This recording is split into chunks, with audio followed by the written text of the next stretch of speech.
Well, here I am back again, and I'm afraid that I was just checking on the picture, and it's no screaming hell, but I suppose that it is viewable. I really don't know what to do about this. I've got several experts, all of whom have identified the problem, but none of whom have had the time to help me fix it. So I can only apologise, and we just will motor on for the rest of the morning. Have no alternative, I'm afraid. Anyway, let's let's take a look at the lighter side, and here we go with Joey and his sidekick Alex looking at vegetables. So here we go.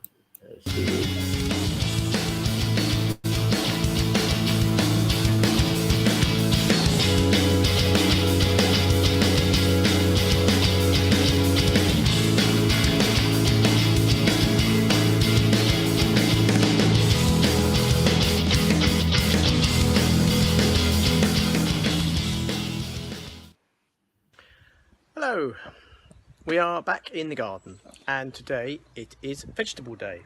So the first of our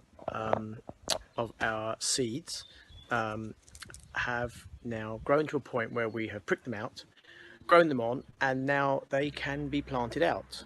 So although Joey is now putting his ball in between them all, there they are. So what we have 3 courgettes, just standard green courgettes. And we've got half a dozen sugar snap peas and normal early peas as well. And to be honest with you, they do actually look extremely similar. So I've got them grouped at the moment so I know which are which. These are to go into our small vegetable bed, which is in front of us here. I just had a weed through, pulled out a few bits and bobs that was in there. So the area, I've added compost and manure already. So Joey, hang on a moment, go and get that. So yeah, the compost and manure was added quite a long time ago, so it's in the soil ready. We don't need to do too much preparation now for the soil. It's just a matter of planting these up against our canes. Now we've got 8 canes and we've got about 12 plants, so we'll space them so that some of the, probably in the middle, there'll be 2 plants on each cane and 1 on the outsides.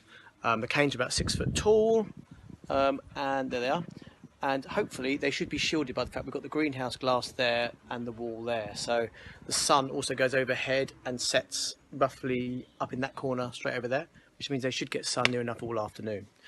Very important though with these that they must be watered, because if they dry out, that's when you start getting problems. So these Bruce, who lives here, will be giving his instructions today to make sure these are watered every single evening, and if it's very hot, possibly in the morning as well.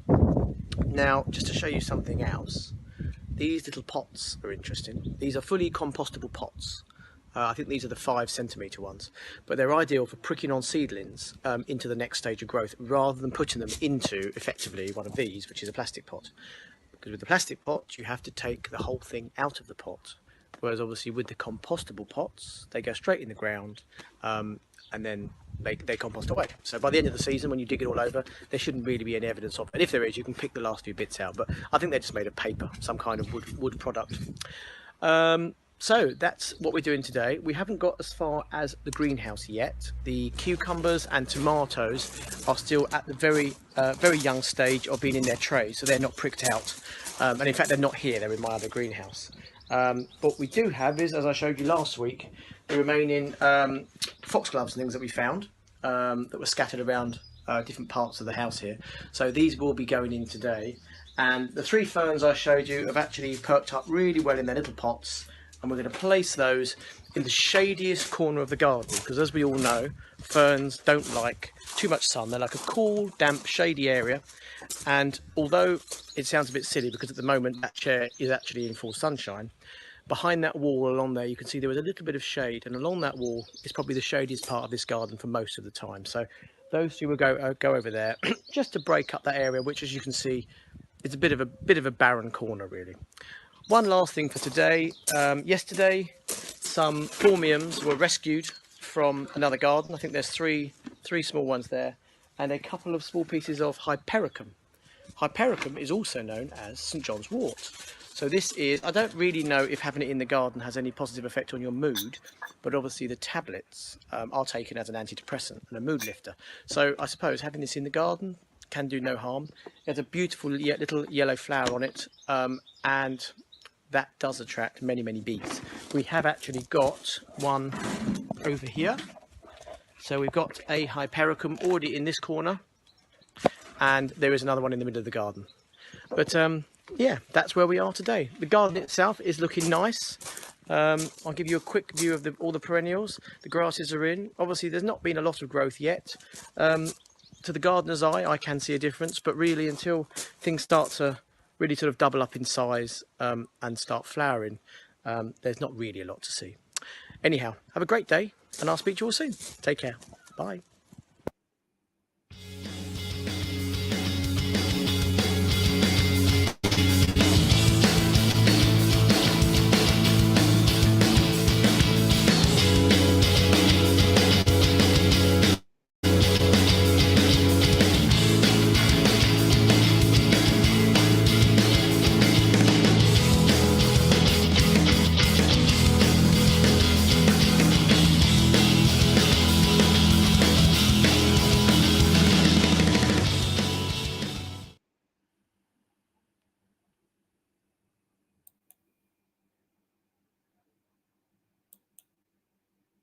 Well, it's very short and sweet, but that was Alex and Joey in the garden, and some very sound advice that they do give. So we'll go on to the next bit of frippery that we have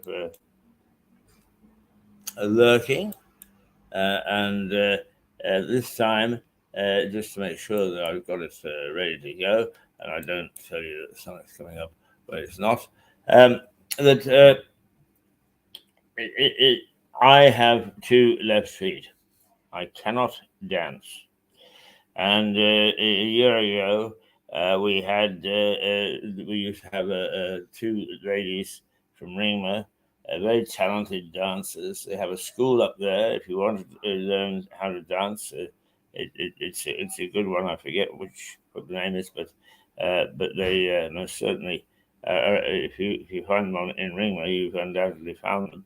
But they decided that they were going to make me successful in a dance, and we put the cameras on the whole issue.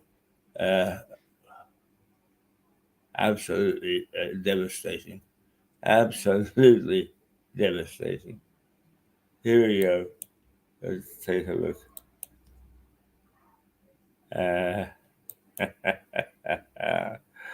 Oh dear, dear.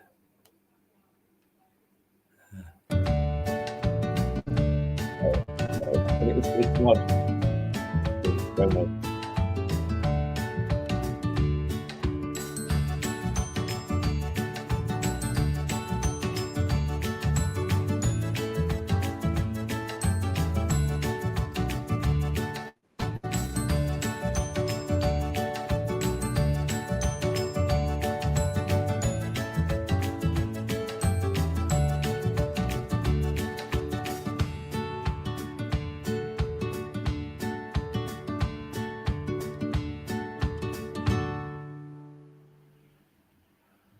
So there we are. It's not what I thought it was.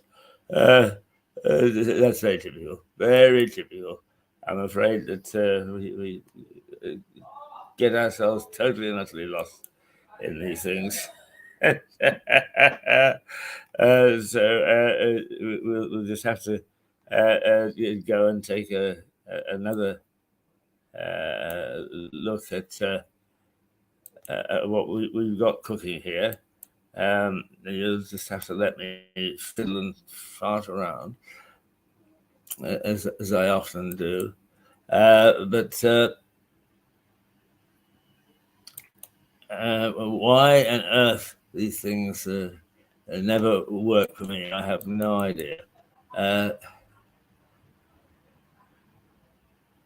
it's I get so uh,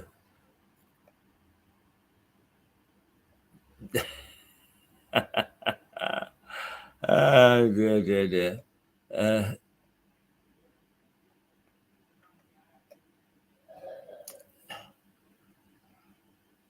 No, it's not going to come up. Let's. One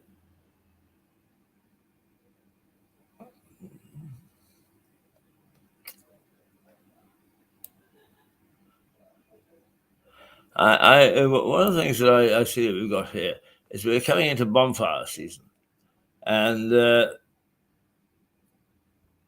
we did a little thing of Neville juveniles a couple of years ago. So perhaps it's time to start looking at bonfire. Let's look at the Neville juvenile operation, shall we? It's not going to hurt as we ease into bonfire, and.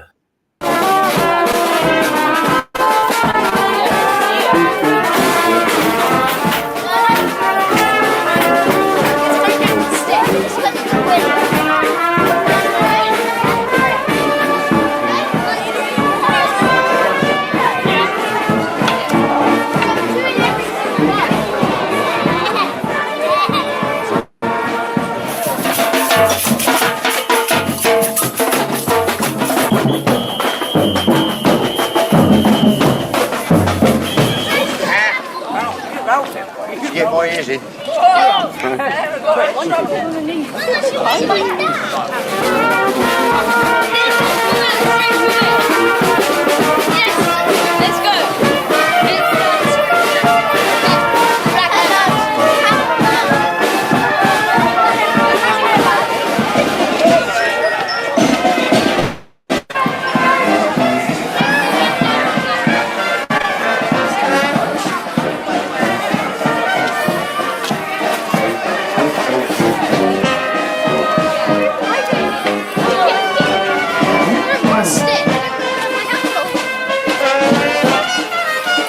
Let's go.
Let's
There you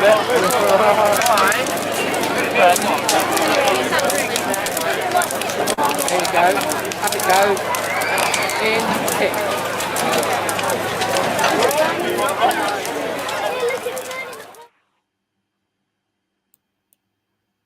That woke me up. I don't know about you, boy. Yeah, but anyway, we are less now. Let's see, it is the fifth, so we're a month away from a bonfire. But of course, there are those on the outskirts of Lewis that take place before, and some take place afterwards. So it's quite a long season. So there you are. That's your first taste, and that is Neville juveniles. And let's face it. Some people don't like bonfire season, but it's very colourful, and it fills the streets with people in remarkable dresses and bands and marchers, as well as the skies with a whole host of fireworks. Now, I did find sort of a store of things here, little bits and pieces which might be worth actually showing if I can find them again.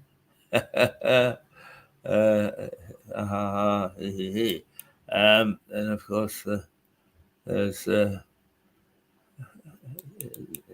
we never seem to go back to the same place twice on this system. But let's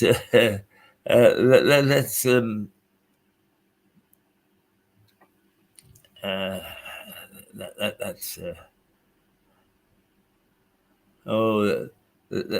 let's take a quieter look, shall we? Let's go above Lewis for 2 minutes.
So there we go. If we can find me again. That's Lewis above the clouds, and it's sometimes nice to take that view. Let's stop me jabbering on.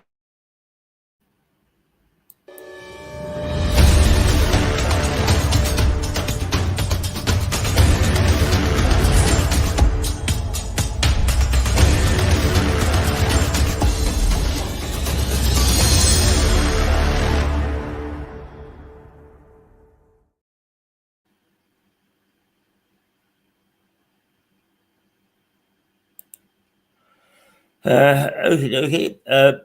Let's see what time it is. It's now 9:41, and I think that perhaps it's time for us to take a look at something that's not quite so spotty. And let's see. what we can find. But for just a moment, we'll take our little visit, the potter's wheel, as we call it.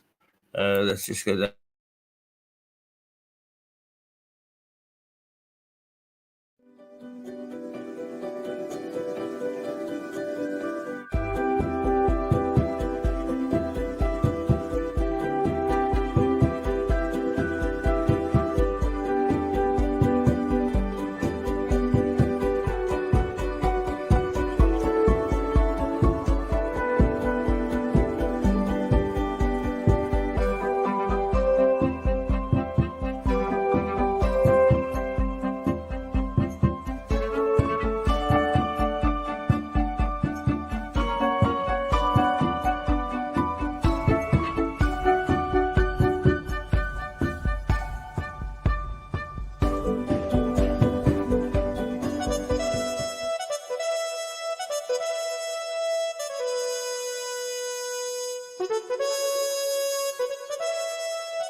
Hang on, where am I?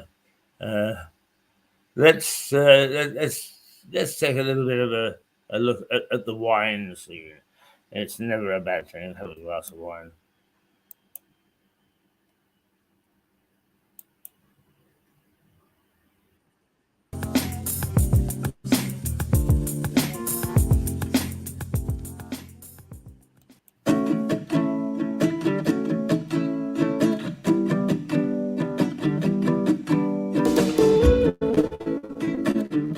Hello and good afternoon, good morning, good evening.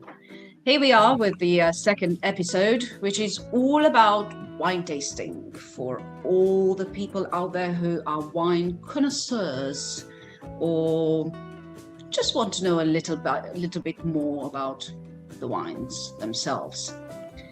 So we have with us Mr. Fergus Wood, who will introduce himself and tell you all about his company. Hello, Fergus. How you doing? Please tell us more about yourself. I'm well, and once we get through all these wines, we'll be even better, probably. How are you? Exactly. Yes. Yeah. It'll be a great way. We're recording this at lunchtime, so hopefully it should get us into the afternoon quite nicely. Yes. Just Thursday, the right time for it. Exactly. Thursday's the new Friday as well, so at least we're starting early. It's good. Oh, I like that. That's great. So yes, I'm Fergus Wood. I'm the founder of Camino del Vino, as you can tell in the background.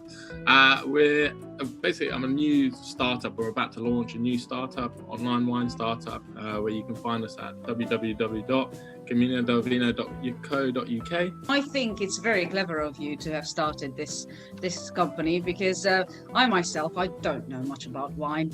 I know there are 3 different colors. Yeah. There's 3 main colours, but there's orange wines as well. But we'll go with that. There we go. Let's keep it simple to start with. Shall we leave that for later? Yeah. Let's have red and white later on. For now. Okay, great. So last time you were about to start talking about this beauty here. Yeah. Wonderful. Go with a pearl earring, yes. Which is a Merlot. Correct. Lovely, here it is. And it's Chilean, is it? It is Chilean, yes, correct, yeah. Great. So it went by a different name, the portrait, or the painting, sorry. Yeah. I can't remember what it is, or don't really know. No, that's fine. It's now just known as the girl with the pearl earring because it is so iconic and so distinct. Indeed. But this particular Merlot is also great for the region. It just thrives in the Central Valley. And the Central Valley it's sort of wedged in between the Andes on the east coast, and then it's got small sort of low-lying mountains on the west side. So it really tucks in below there. And Chilean climate is very Mediterranean. It's very warm and sunny. But then sort of it gets that through the day. But then when the cool climate from the top of the Andes comes down, when it comes into the night, it starts to cool all the vineyards down. So it helps mellow out sort of the growing conditions basically, so it doesn't go ahead of itself really. It doesn't wear itself out through the growing season, so it like sort of cools itself down. It doesn't need to start photosynthesizing, and yeah, it basically ends up with a lovely, elegant wine at the end of the day, and which we hopefully crack onto now. I love the way you told that story. You should be you should be a teacher. It's like a nice piece of geography and a little bit of history, and it's the story behind it. Well done. Can I open the bottle now? Yeah, should we do it? Yeah. Crack on. Let's see, why not? I left mine annoyingly in my storeroom outside, so it's a little bit cool, but I think yours should be at a good temperature. Yes. Yeah, because you don't want it. Red wines, you want them to be like 16 to 18 degrees, sort of like. If you have them at room temperature, you should be fine. But mine's a little bit chilled at the moment, but you should just be fine. You should still get the same flavors, which is good. So. Okay. Right. Let's open that up. Now, before anyone judges out there, this is what we decided on having the red in, right? Mm-hmm. Because I'm not a very big wine connoisseur, I just grabbed whatever glass I had at home. I just wanted to make sure it's not a pint glass. No. So it's very good. So if you hold it up to the camera, you can see that in a bulb shape. Yeah. Sort of like that. That's very good for wines in general, because it helps collect all the aromas and flavors rather than let them go. So when you do swirl it around, and when we go and sniff the wine, you can actually smell all the flavors that are in there. And so it just helps those sort of pinched in walls help the flavors and aromas bounce off and keep inside. So, and where you want to fill it is just below the sort of the widest part of the bulb. Here? Just want it, about there. Just fill it out, because just below the widest part. Yeah, you want to fill it at its widest part. You just want to fill it slightly below, especially for tasting, because I'd say that you don't want to. Later on after the recording, you can fill it right back up. No. Just for tasting, you want to let all the aromas just tuck in. Whereas if you filled it a little bit higher, they may just sort of go out. Also, let me just ask about the top. Now, of course, many people believe that if it's not a corkscrew, then it's no good. If it's just a screw on, what's the truth behind this? So, there is a slight bit of truth in that. Yeah, a lot of one of my friends as well. He's very, especially for like these sort of wines, South American wines that do have a corkscrew. He just doesn't. He doesn't believe that good red wines should not be in a corkscrew. It's they should have a cork in it basically. Just because it's like, what the cork does essentially, it just imparts a different level of flavor onto the wine that maybe the winemaker wants to do. But it's just, again, it could be a cost factor, or it very much depending on what the winemaker wants to do. But I guess it is sort of genuinely true that a lot of the cheaper wines do have screw caps, because it does cost a little bit more to put corks in, redesign the bottle and all that sort of stuff. But there are still very good examples of wines which have corks, twisty caps, screw caps on the top. And so, again, it's just like, it's one of those really. You can just take it as you will. Hopefully you'll like this one, and so, which is a good example of it being a good wine and needing a screw cap. But yeah, it's just, it imparts a different flavor onto the wine, basically. Good. Well, thank you. You demystified that. You're testing me today. I told you I'm a novice, so whatever pops in my mind, I shall ask. I don't know if it's silly or not. But... I like it. Very good. So now to the important part. The important. Is that okay? Yeah, that's good. That's perfect. Yeah, that's great. So lovely. So what you swirl. You just want to give it a quick swirl. You should be able to, if you just gently put your nose over it. I can sort of, you can smell it already. You should be able to smell like fruit flavors already. Yes, indeed. Yeah, so they're quite typically, especially for this Merlot, they're typically red fruit flavors, so such as strawberries. I was going to ask, is there strawberry in there somewhere? Exactly, yeah. So that's very typical of a good Merlot, and sort of representing what the grape can offer, basically. And so give it a big swirl, and then if you want to dig deeper, Put your nose in it, and you can try and pick up, especially if you do go a little bit deeper, some sort of floral notes as well that maybe the wine should have as well that could be present in this. You can smell it. I can definitely. Oh dear. No. What are you going? Floral. What type?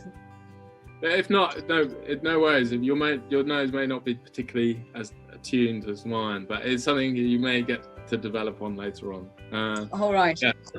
You may as well be able to pick up maybe a slight bit of bell pepper sort of flavored, like green pepper. Herbaceous. Yeah, herbaceous. Yeah. Interesting. You see, I would never have associated green bell pepper with wine.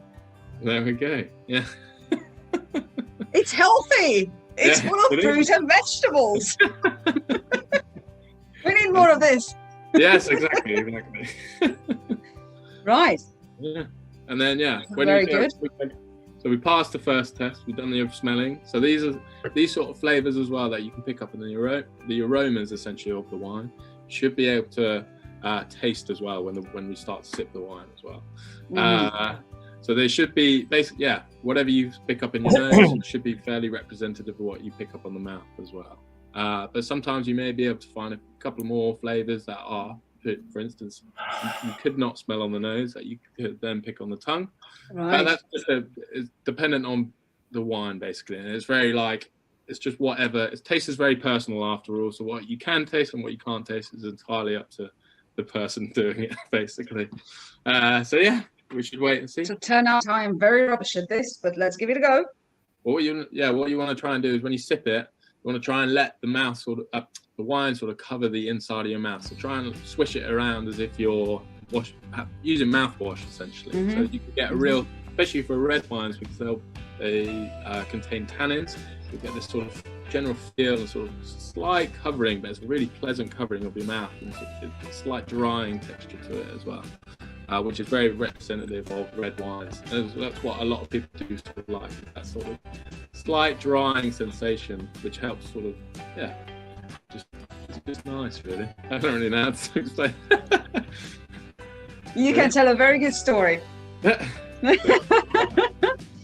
Right. Let's see.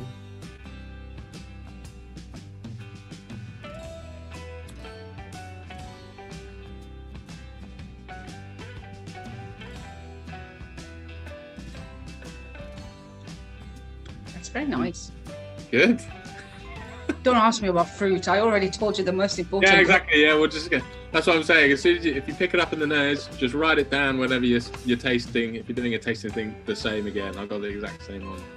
But yeah, can you sort of feel on your tongue a slight dryness? That's what tannins are basically. There's slight dryness, and this particular Merlot as well, given the region that it grows in and the climate, they're quite like medium.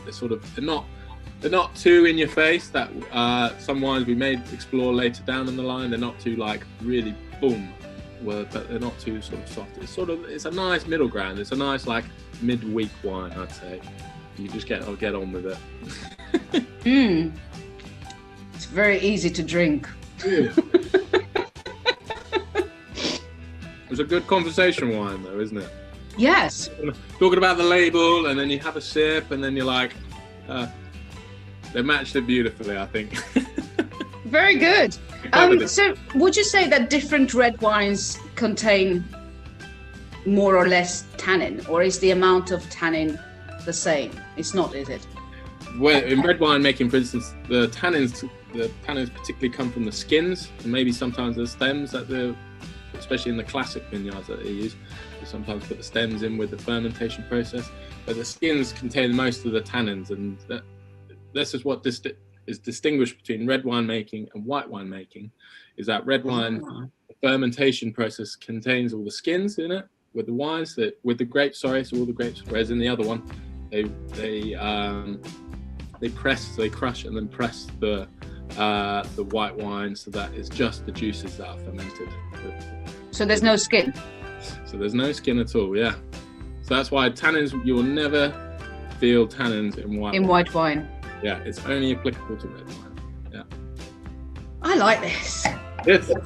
Yes, I don't think I like the red wines that contain too much tannin, because when I taste the dryness a bit too much, I can never explain it. It seems, I don't know what's the word for it. What's the best word? Is it too dry then, or too something? But I can never explain. But whenever I taste, go ahead. I mean, it's quite intense, isn't it? Especially when you do get a big bombshell in your face, in your mouth, of a big tannin grape. It's not for everybody's liking, definitely. But I think definitely this one is a lovely sort of evening. Pop it on by the fire party. Now they're in, maybe outside of lockdown periods with other people, friends and stuff like that. You can have a couple of bottles of these on a Friday or Saturday night and let everything go. Yeah. Even for an everyday wine with some food, or in the evenings, I would definitely recommend. It's very, very nice. Yes. Right, just a little bit more and then I'll put it away.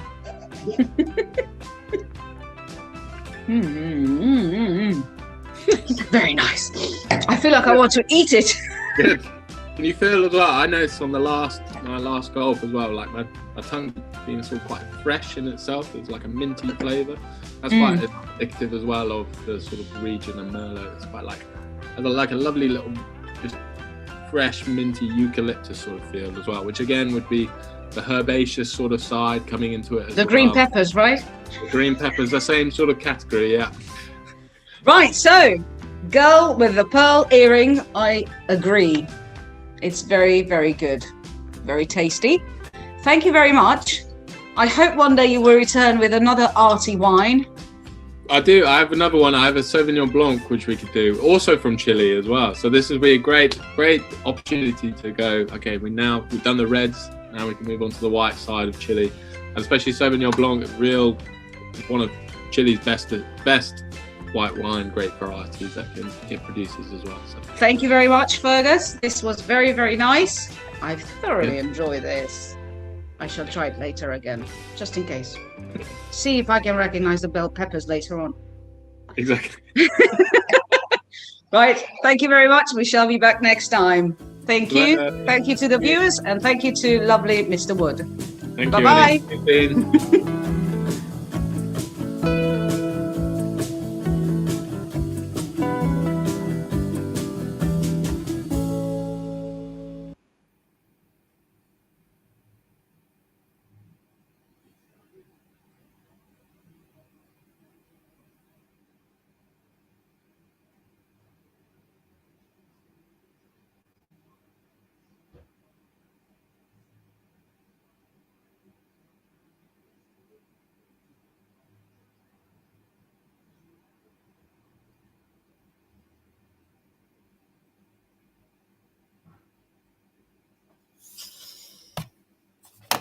Right.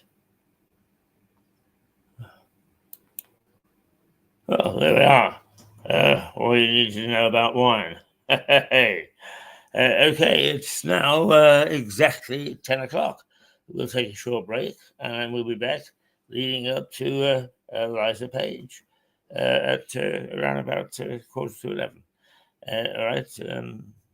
Oh, yes, let's do this thing, shall we? Yes, we should. If I can find it.